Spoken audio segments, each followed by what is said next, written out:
জয় শ্রীকৃষ্ণ। আমাদের অনেকেরই জীবনে মনে হয়, আমি তো কারোর কোনো ক্ষতি করিনি, তাহলে আমার সাথেই কেন সব খারাপ হচ্ছে? কেন আমার জীবনে এত দুঃখ? কেন আমি এত অসহায়? কেন এত যন্ত্রণা ভোগ করছি? তাহলে এই ভিডিও সেই সব মানুষদের জন্য।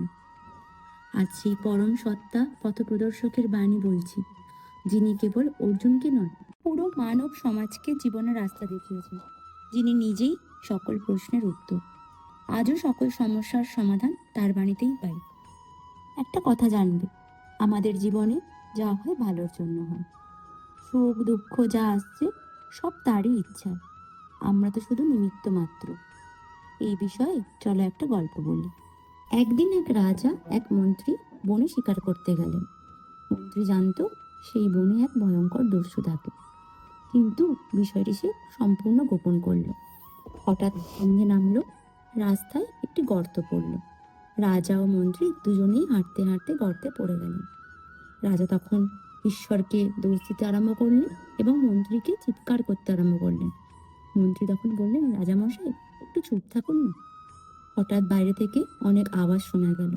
কিছুক্ষণ পর আওয়াজ বন্ধ হলো। তারপর মন্ত্রী রাজাকে প্রশ্ন করলেন, কিছু বুঝলেন? রাজা বললেন, না তো। তখন মন্ত্রী বললেন, এই বনে একটা কুখ্যাত দস্যু থাকে, তার হাতে কারোর নিস্তার নেই। সে যাকে পায় তাকেই ধ্বংস করে, মৃত্যু তার হাতে নিশ্চিত। যদি আমরা তার হাতে ধরা পড়তাম তাহলেও আমাদের মৃত্যু ছিল। এবার বলুন তো মহারাজ, গর্তে পড়ে যাওয়াতে আমাদের কতখানি মঙ্গল হয়েছে নাকি অমঙ্গল হয়েছে? তখন রাজা ভাবলেন এবং নিরুত্তর রইলেন। গীতার 2য় অধ্যায়ের 38 নম্বর শ্লোকে শ্রীকৃষ্ণ বলেছেন, সুখ দুঃখে সমে কৃত্বা লাভালাভো জয়া জয় তত যুদ্ধায় ইয়স্ব নৈবং পাপম আপসসি। সুখ দুঃখ লাভ লোকসান জয় পরাজয় সবকেই সমভাবে গ্রহণ করি, নিজের কর্তব্য পালন করতে। ফলে মানুষ খুব স্বার্থপর।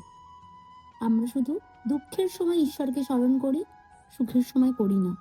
দুঃখের সময় তার কাছে নানান অভিযোগ জানাই, মুক্তির উপায় চাই, প্রে করি, কিন্তু যথাসময়ে আমরা ঈশ্বরের স্মরণে যাই না। ফলে আমরা ভুলে যাই সুখ দুঃখ চক্রাকারে আবর্তিত। এই কলি যুগে আমাদের নাম জপই একমাত্র মুক্তির উপায়। নাম জপ দিয়ে আমরা দুঃখকে দূর করতে পারবো, হ্যান্ডেল করতে পারবো যে কোনো সিচুয়েশনকে। আমাদের পাপ কিছুটা হলেও কম হবে। নাম জপে শ্রীকৃষ্ণ সব সিচুয়েশনে আমাদের হাতটা শক্ত করে ধরবেন, সব স্ট্রাগেল ভয়কে জিততে সাহায্য করবেন। ইনসিকিউরিটি অ্যাংজাইটি আমরা ইজিলি ফেস করতে পারবো। তাই শান্ত হয়ে সবকিছু ঈশ্বরকে সমর্পণ করে দিলেই জীবনটা অনেকটা ইজি হয়ে যায়।